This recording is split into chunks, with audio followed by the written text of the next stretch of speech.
अस्सलामुअलैकुम वरहमतुल्लाहि वबरकातुहू। उम्मीद करती हूँ आप सब खैरियत से होंगे। आज हम एक नया टॉपिक लेकर आए हैं, मतलब टॉपिक तो नहीं कह सकते, बट हम इनकी दीन के जर्नी के बारे में पूछेंगे कि इनको क्या चीज़ मोटिवेट करी है इन सबको, मतलब दीन और दुनिया को दोनों मैनेज कैसे करा इन्होंने, एंड ये हिजाब कैसे इन्होंने बांधना स्टार्ट करा, बुर्खा कैसे ओढ़ना स्टार्ट करा, ये सब पूछेंगे आज इनसे हम। तो आपको इसके आंसर्स के लिए आपको ये पूरी वीडियो देखनी पड़ेगी और आप इंशाल्लाह पूरी वीडियो देखना एंड तक, ताकि आप भी मोटिवेट हो और हम भी मोटिवेट हो इंशाल्लाह। अस्सलाम वालेकुम रहमतुल्लाहि व बरकातुहू। तो कैसी हैं आप? वालेकुम अस्सलाम, अल्हम्दुलिल्लाह मैं ठीक हूँ। आप बताएं आप कैसे हैं? जी अल्लाह का शुक्र।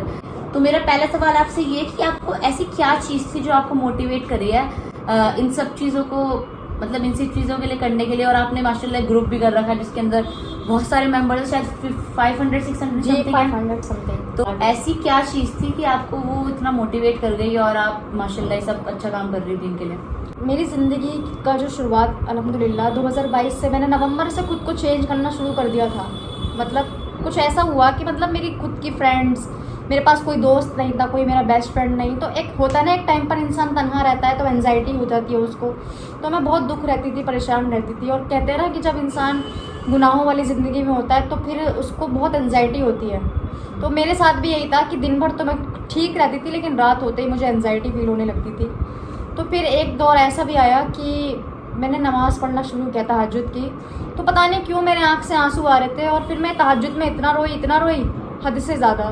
तो मुझे काफ़ी रिलैक्स फील हुआ कि वाकई नमाज में बहुत अच्छी एक सुकून है कि इंसान को ना रिलैक्स फील करा देता है। तो ऐसे ही धीरे धीरे मैं सोने के लिए जा रही थी तो मैंने देखा कि यूथ क्लब का एक वीडियो को नोटिफिकेशन आया। तो मैंने उसको देखना शुरू किया। तो देखते देखते मुझे 4 बज गए, क्योंकि पहली बार ज़िंदगी में मैंने कोई दीन की बात सीखी। तो मैं सोच रही थी ये सब होता क्या है, क्या ये हराम रिलेशनशिप एंड ऑल, और हम अपनी ज़िंदगी किन चीज़ों में गुजार रहे हैं, क्या पर्सपेक्टिव है इन चीज़ों का जो हमें दिखा रहा है अल्लाह ताला।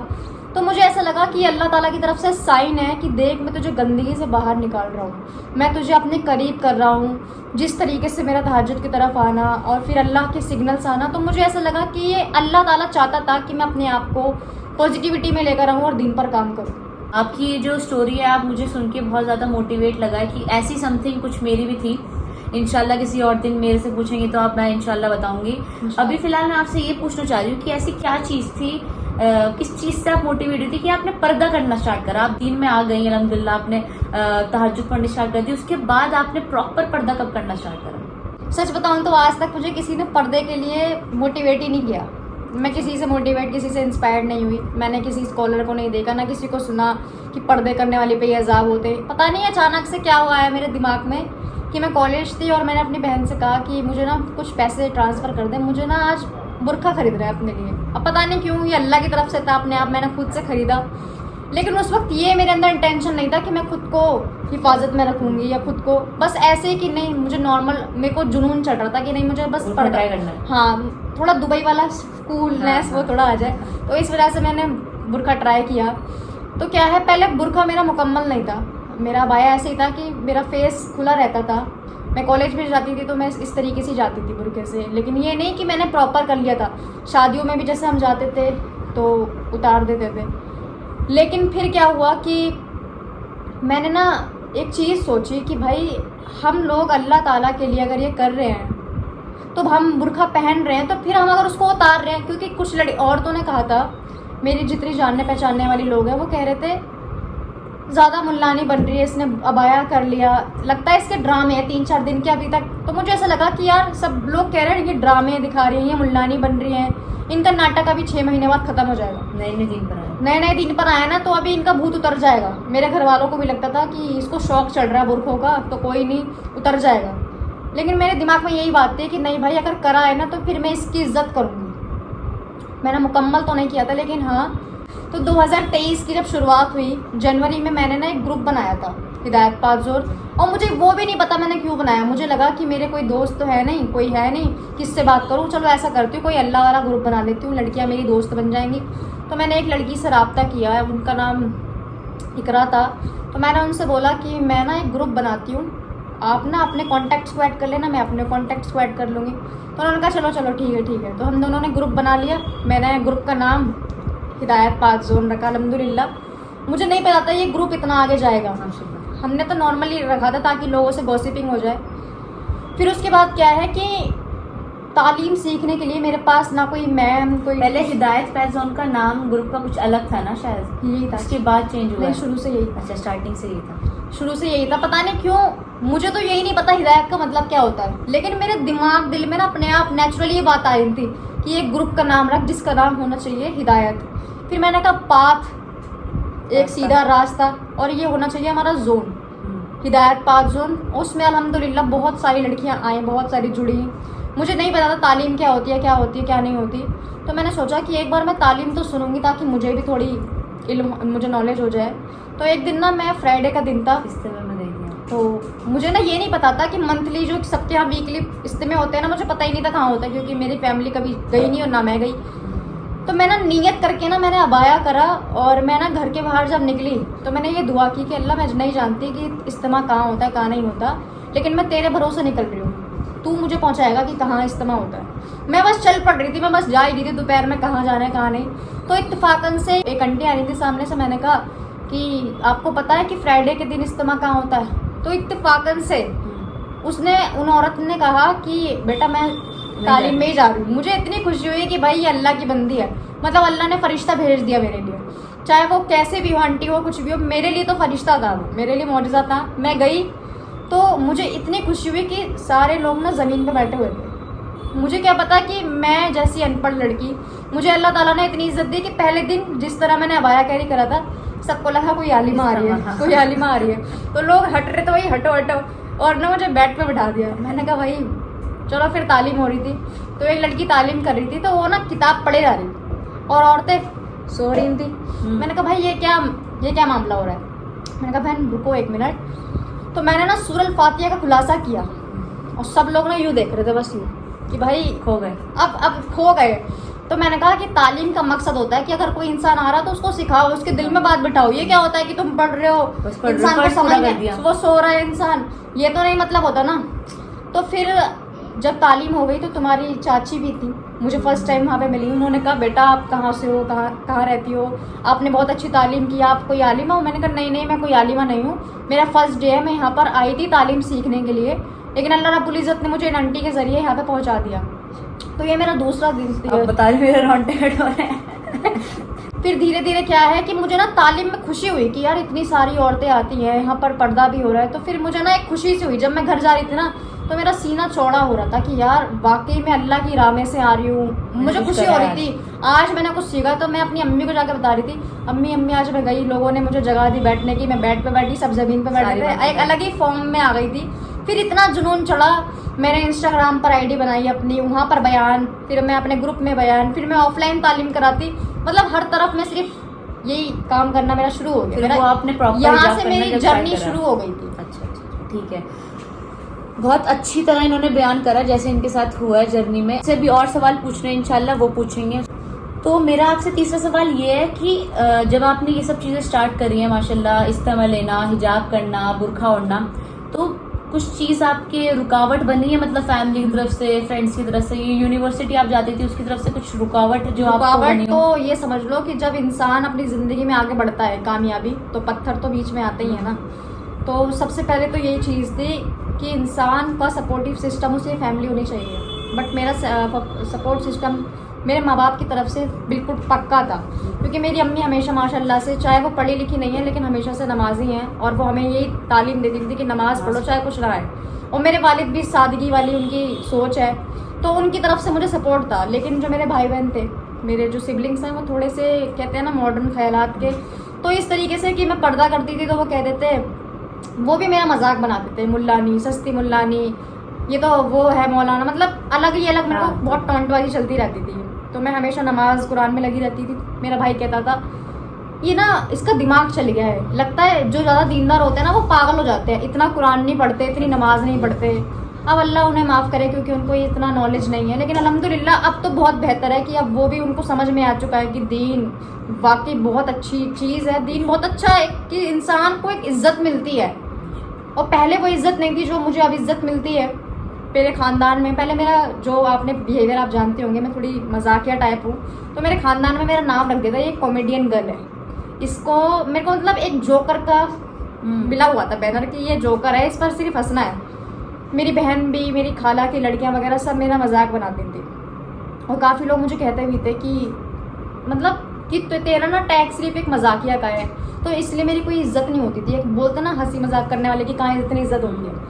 लेकिन दीन के आने के बाद जो मैंने इज्जत महसूस की ना, मतलब अल्लाह ने ऐसे ऐसे लोगों से मुझे इज्जतें दिलवाई हैं। तालीमों में औरतें जब मुसाफा करती हैं, हदिया देती हैं, रिस्पेक्ट करती हैं, तालीमों में बुलाती हैं, मुझे इतनी खुशी हुई कि वाकई जो इज्जत मुझे मेरे घर वालों ने नहीं दी वो मुझे ऐसे लोगों ने दी जो मुझे जानते भी नहीं हैं। और ये नबी की हदीस भी है कि जब कोई अल्लाह का बंदा दीन के लिए कोशिश करता है, मेहनत करता है, तो अल्लाह उसको इज्जत देना शुरू कर देता है। क्योंकि मोमिन की बशारत पहले यही है कि उसको अल्लाह दुनिया में इज्जत देने में तरक्की देगा। मैं ना एक बार का ये सीन था, मेरा कॉलेज में ना मेरे को एक एग्ज़ाम देना था, तो वहाँ पर ना बॉयज़ और गर्ल्स दोनों बहुत सब थे। तो क्या था कि उन्होंने कहा हिजाब उतारो, लड़कियों की चेकिंग अलग हो रही थी। मैंने कहा अच्छा, मतलब क्योंकि वो आइस चेकिंग होती है तो उन्होंने मेरा हिजाब वगैरह सब उतरवा दिया, पिन विन बाल वाल सब खुलवा दिए, मास्क भी उतरवा दिया। अब मैं ये सोच रही भाई मैं बगैर हिजाब के कैसे जाऊँगी अंदर। मैंने कहा भाई मैं तो ये पेपर कैंसिल कर देती हूँ, क्योंकि मैं हिजाब तो उतारने वाली हूँ नहीं। वो तो अल्लाह का शुक्र है, जैसे हम नमाज में दुपट्टा ओढ़ लेते हैं ना, इस तरीके से मैंने दुपट्टा उनसे बहुत रिक्वेस्ट करके कहा कि नहीं मुझे बस दुपट्टा ओढ़ने दो, चाहे मैं मास्क उतार देती हूँ, क्लेचर वगैरह चिमटी सब उतरवा दिया। तो अल्लाह का शुक्र है, मैं अपने आप का चेहरा तो नहीं छुपा सकती थी, लेकिन मैंने अपनी आंखों को नीचे रखकर मैं बस ऐसे ही जा रही थी, नज़र का पर्दा किया। मैंने किसी को नहीं देखा, मैं यूँ करके अपना पेपर दे रही थी, मैंने किसी लड़के को नहीं देखा। मुझे शर्म तो बहुत आ रही थी। पर्दे के ऊपर मेरा ट्रायल था उस दिन कि घर में तो तुम बहुत पर्दा करती हो, तो उस दिन मेरी आजमाइश थी कि बाहर अब तुम्हारा एग्ज़ाम है, अब अल्लाह आजमा रहा है कि या तो तुम एग्ज़ाम को प्रायोरिटी दो या अपने आखिरत वाले पेपर में फेल हो जाओ। लेकिन मेरे दिल में अल्हम्दुलिल्लाह ईमान था, मैंने अपने पर्दे की हिफाजत की जितनी मुझसे हो सकती थी। मुकम्मल तो नहीं कर सकी, लेकिन ये है कि मैंने उसका एहतराम रखा, क्योंकि अल्लाह ताला इंसान के नीयत देखता है, उसकी सूरत को नहीं देखता, उसकी नीयतों को देखता है। तो मैंने अपनी पूरी कोशिश की। एक बार मेरा क्या है कि एग्ज़ाम था तो असर की अजान हो रही थी, तो मैंने सर से कहा कि सर मुझे नमाज़ पढ़नी है, बस 4 रकात पढ़नी है, मैं जल्दी पढ़ लूँगी। तो उन्होंने एक सर से बात की, उन्होंने कहा नहीं अलाउ, बिल्कुल नहीं है, नॉट अलाउड। फिर मुझे तो बुरा लगा कि यहाँ मैं दुनिया का एग्ज़ाम दे रही हूँ, जबकि मुझे पढ़ाई से कोई मतलब नहीं है, बिल्कुल भी मतलब नहीं था। वो तो मैं हंसी में लेती हूँ इस पढ़ाई को तो। लेकिन फिर मैंने सोचा कि नहीं भाई, नमाज़ तो मुझे कैसे भी करके पढ़नी है। मैंने बहाना लगाया, मैंने कहा आई गो टू वॉशरूम। सर ने कहा ठीक है जाए। मैं गई, मैंने वज़ू बनाया वहाँ पर, और वॉशरूम में लड़कियाँ मुझे वज़ू करते हुए इस तरह देख रही, मतलब ये टांगे ऊपर करके क्या कर रही है। अब मैंने कहा भाई तुम क्या ही जानो हम क्या कर रहे हैं। वज़ू बनाकर मैंने बाहर, क्या होता है वो होता है ना एक बेल्कनी वाला एरिया, कैफेटेरिया जो था, मैंने वहाँ पर नमाज़ पढ़ी। तो वहाँ अल्हम्दुलिल्लाह मेरा इस तरह एहतराम हुआ कि सामने से टीचर आ रहे थे कोई, मैंने अपनी नमाज़ पढ़ रही थी, वो रुक गए। मैंने कहा ये रिस्पेक्ट है अल्लाह की तरफ से कि बंदा सजदे में है और बंदा सामने रुक गया, ये एहतराम है नमाज का।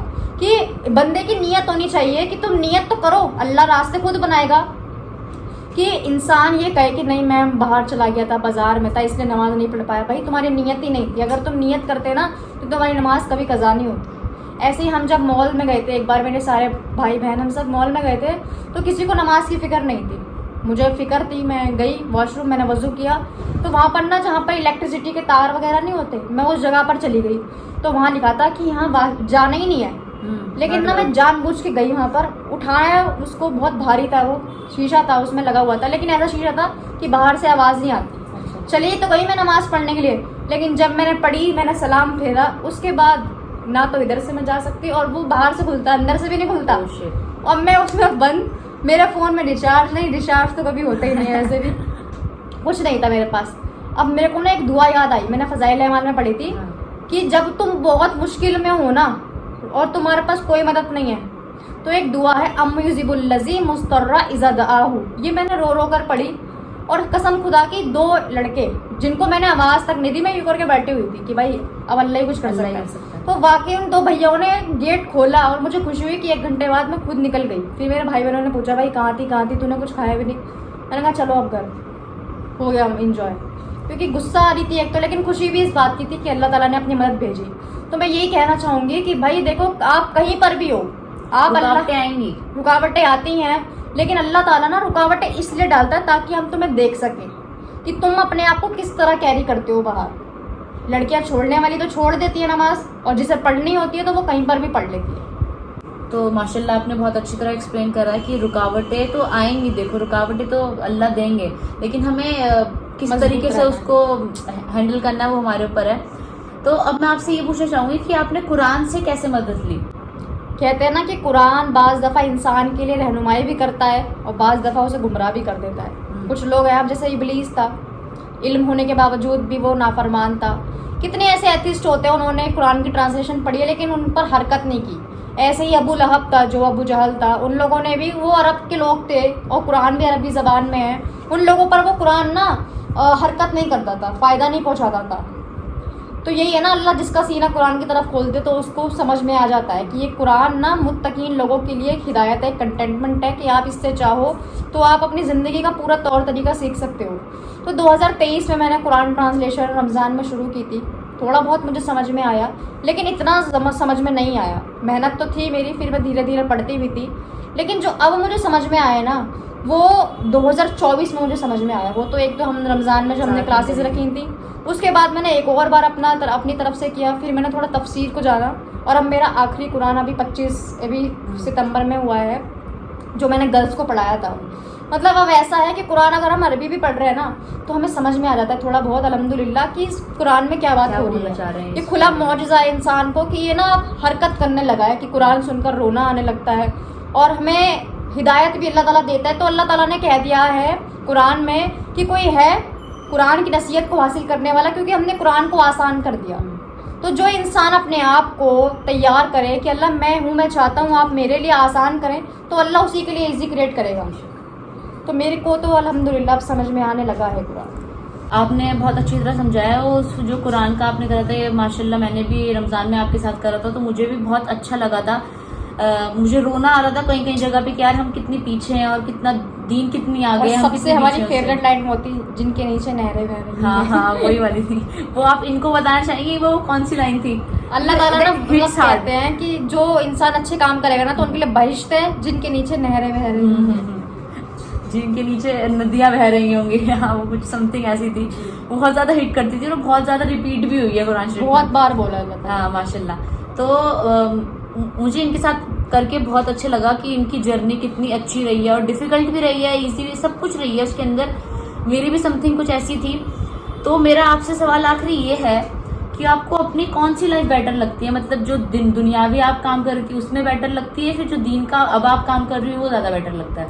किसमें सुकून मिल रहा है? मैं ये सोचती हूँ कि अब मेरी एज 22 ईयर्स में हो जाऊँगी 4 अक्टूबर को, तो ये 20 साल जो मेरी ज़िंदगी के गुजरे हैं, काश इसमें मुझे कोई अल्लाह ताला का कोई बंदा आकर हिदायत या नसीहत दे देता तो मैं कितनी नमाजें अपनी पढ़ लेती। अब ये जो कर्जा हमारे रखा हुआ है कंधों पर, मतलब हमें अभी कितनी नमाजें पढ़नी है, अपने गुनाहों की तौबा करनी है, सब कुछ करना है, लेकिन अल्लाह रहीम है, माफ़ करने वाला है कि जब तुम अल्लाह का कलमा इखलास के साथ पढ़ लेते हो तो फिर उसका वादा है कि अगर तुमने कलमा पढ़ा तो मैं तुम्हारे तमाम गुनाहों को माफ़ कर दूंगा। तो वाकई हमने अब कलमे पे यकीन लिया है, क्योंकि बचपन में कलमा तो पढ़ा था, यकीन नहीं था। आज यकीन पता था हमें उसका। आज अल्हम्दुलिल्लाह यकीन है, आज हम ईमान को अच्छे से समझ पा रहे हैं। तो मुझे ऐसा लगता है कि दीन वाली ज़िंदगी सुकून वाली ज़िंदगी है। अगर एंजाइटी डिप्रेशन भी होता है ना तो उसमें भी अल्लाह ताला अपने बंदे के दर्जे बुलंद कर देता है, गम ना करो। और वैसे भी अल्लाह ताला अपने कुरान पाक में सूरह दुआ में फरमाता है वलसौफ युतीका रब्बुका फतरज़ा, बहुत जल्द तुम्हारा रब तुम्हें इतना देगा कि तुम खुश हो जाओगे, तो फिर किस बात का गम। तो अल्हम्दुलिल्लाह मेरी लाइफ जर्नी तो पहले से लेकर अब इस लेवल तक चली जा चुकी है, और अब अल्हम्दुलिल्लाह आप लोग हमारा काम देख रहे हो किस तरीके से हम अपने यूट्यूब पर भी मेहनत कर रहे हैं, इंस्टाग्राम पर मेहनत कर रहे हैं, खुद पर वर्क कर रहे हैं, दीन पर वर्क कर रहे हैं। तो ये ज़िंदगी मच बेटर है, बावजूद इसके कि हम उस फ़ानी दुनिया की तैयारी करें। तो आखिरत की भी तैयारी हो रही है, दुनिया भी सेट कर रखी है अल्लाह ताला ने, उन्होंने मैनेज करके चल रहा है ना। उम्मीद करती हूँ आपको इनकी जर्नी अच्छी लगी होगी, जैसे मुझे मोटिवेट हुआ है आपको भी हुआ होगा। ऐसे इंशाल्लाह अगली बार हम किसी और गेस्ट को लेकर आएंगे, उनसे पूछेंगे हर चीज़ कैसे कैसे करा है। जब तक के लिए स्टे ट्यून्ड, अल्लाह हाफिज़, शपथ है। और लाइक शेयर सब्सक्राइब करना मत भूलें।